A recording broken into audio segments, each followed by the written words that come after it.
John Calvin, on Psalm 15, verse 1.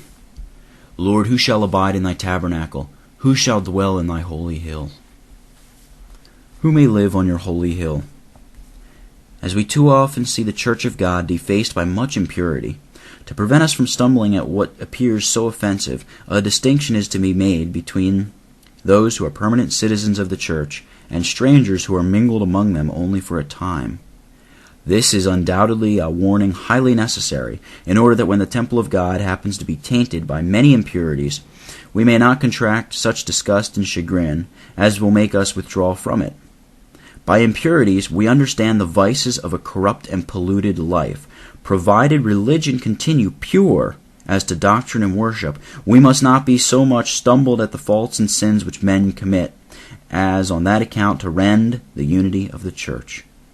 Yet the experience of all ages teaches us how dangerous a temptation it is when we behold the church of God, which ought to be free from all polluting stains and to shine in uncorrupted purity, cherishing in her bosom many ungodly hypocrites, or wicked persons.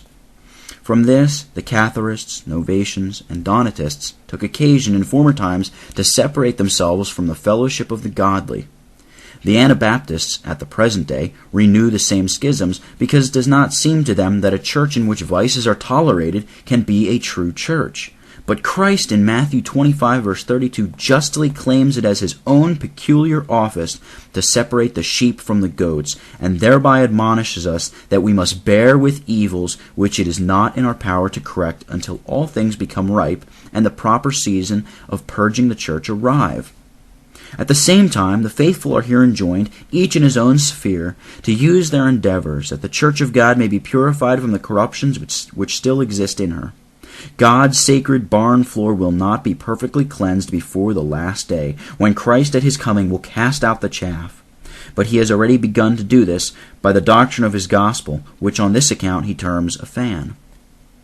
We must therefore by no means be indifferent about this matter. On the contrary, we ought rather to exert ourselves in good earnest, that all who profess themselves Christians may lead a holy and unspotted life. But above all, what God here declares with respect to all the unrighteousness should be deeply imprinted on our memory, namely, that he prohibits them from coming into his sanctuary and condemns their impious presumption in irreverently thrusting themselves into the society of the godly.